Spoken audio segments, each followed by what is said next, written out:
Selamat siang, Ibu-ibu. Siang. Baiklah, pada kesempatan kali ini saya akan membawakan penyuluhan dan konsultasi gizi pada bayi dan balita.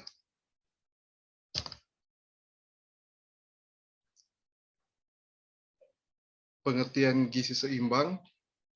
Gizi seimbang adalah keseimbangan antara zat-zat penting yang terkandung di dalam makanan maupun minuman yang dikonsumsi oleh seseorang dalam kehidupan sehari-hari.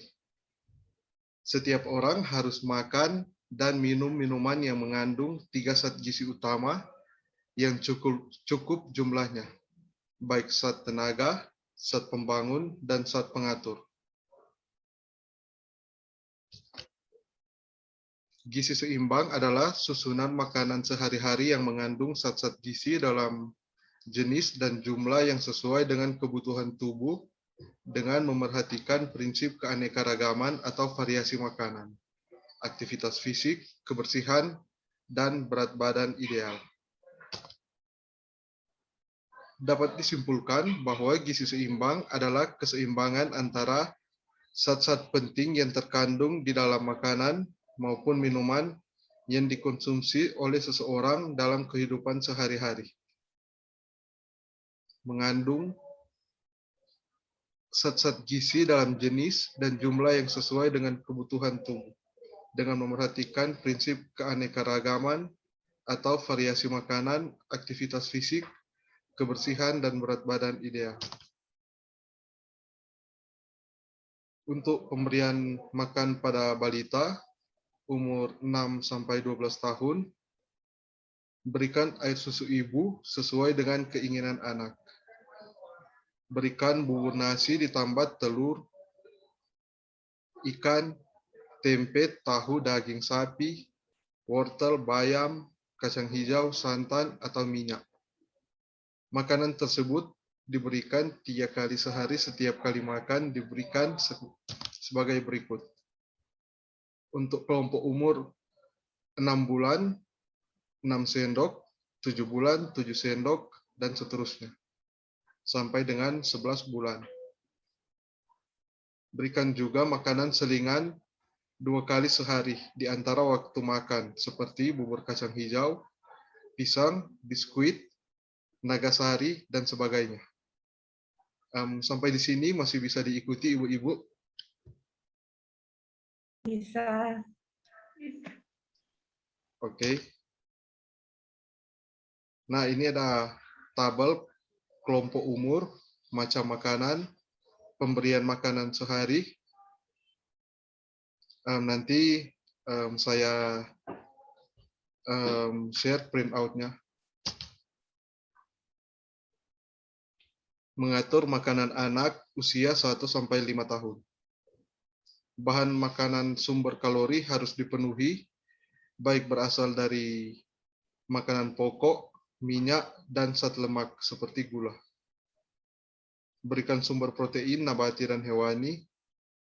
Jangan memaksa anak makan makanan yang tidak disenangi. Berikan makanan lain yang diterima anak. Berilah makanan selingan atau makanan ringan, misalnya biskuit dan semacamnya. Diberikan antara waktu pagi, siang, dan malam. Manfaat makanan bagi bayi dan balita.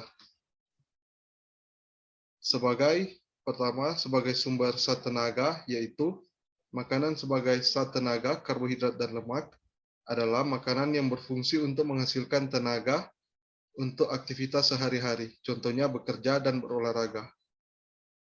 Zat sumber pembangkit tenaga dalam tubuh kita bisa didapatkan dari padi-padian, tepung-tepungan, umbi-umbian, dan lain sebagainya. Berfungsi sebagai pemberi energi atau tenaga untuk kegiatan hidup manusia. Makanan yang mengandung zat tenaga antara lain beras, mie, kentang, singkong, jagung, dan roti sagu. Kedua, sebagai sumber zat pengatur. Makanan sebagai sumber zat pengatur, yaitu vitamin dan mineral, adalah makanan yang berfungsi sebagai pengatur organ-organ tubuh untuk melaksanakan fungsinya secara teratur. Zat pengatur dalam tubuh bisa kita dapatkan dari sayur-sayuran dan buah-buahan.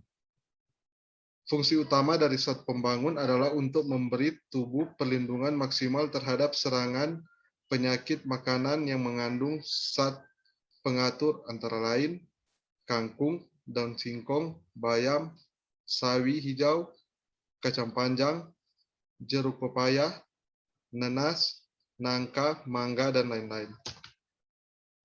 Ketiga, sebagai sumber zat pembangun, yaitu makanan sebagai zat pembangun atau protein adalah makanan yang berfungsi untuk pertumbuhan dan perkembangan. Zat pembangun dalam tubuh bisa kita dapatkan dari protein hewani dan nabati, seperti kacang-kacangan, susu, keju, yogurt, dan lain-lain. Zat pembangun sangat berguna untuk meregenerasi sel-sel yang mati, agar bisa berganti dengan yang baru. Makanan yang mengandung zat pembangun antara lain tempe, tahu, ikan asin, udang, telur, ayam, daging, hati, kacang hijau, dan lain-lain. Nah, di sini ada dampak kekurangan gizi. Kekurangan gizi adalah kekurangan zat-zat gizi yang dibutuhkan oleh tubuh sehingga terjadi perubahan tubuh, seperti kurus, lemah, atau pucat. Penyebab kurangnya gizi yaitu kurang makan, makanan yang tidak seimbang, makanan yang tidak teratur, salah dalam mengolah makanan, sedangkan tanda-tanda kurang gizi yaitu badan kurus, kulit kering kusam, lemas dan pucat, mata bengkak, kaki dan tangan bengkak.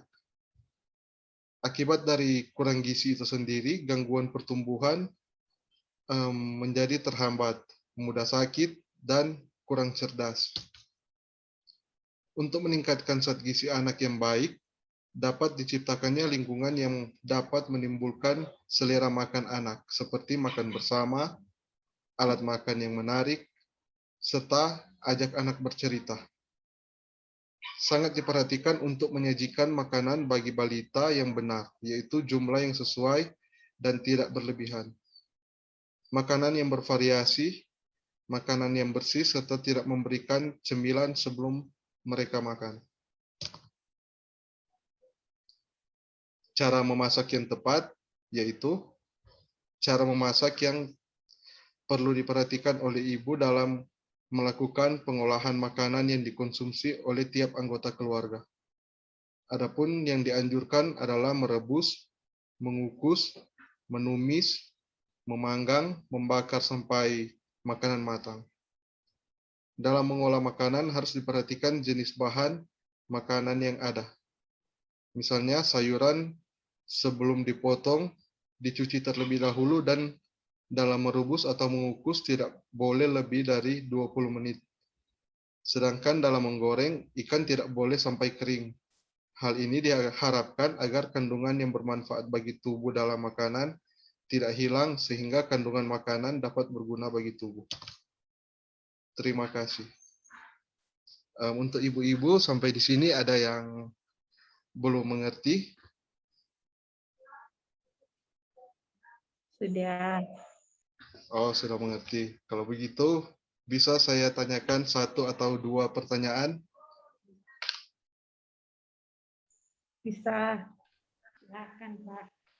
Oh ya, untuk Ibu Kader Abriani, apa dampak dari kurang gizi?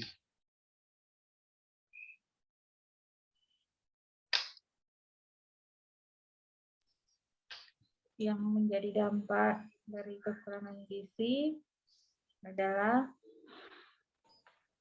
kurus, Ya, lemah, pucat, ada gangguan pertumbuhan, mudah sakit, dan kurang cerdas. ya betul sekali.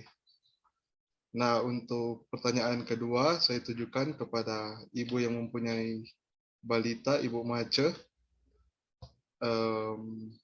Bagaimana cara memasak yang benar.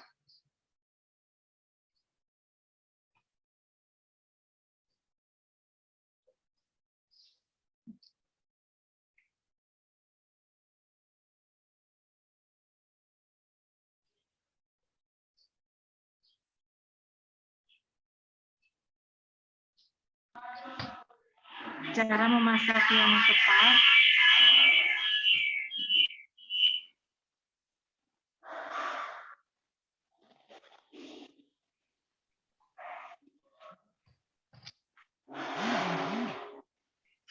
Cara memasak yang tepat perlu diperhatikan, yang perlu diperhatikan oleh ibu dalam melakukan pengolahan makanan yang dikonsumsi oleh tiap anggota keluarga adalah dengan cara menumis, mengukus, merebus, memanggang.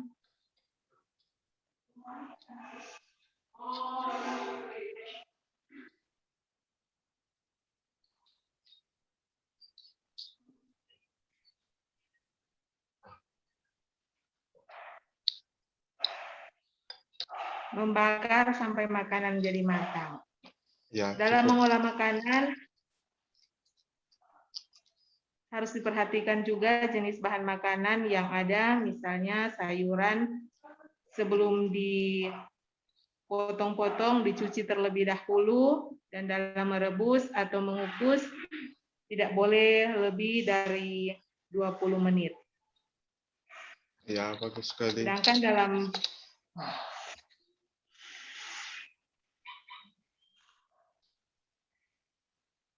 Sedangkan dalam menggoreng, ikan tidak boleh digoreng, tidak boleh sampai kering. Karena hal ini dapat merusak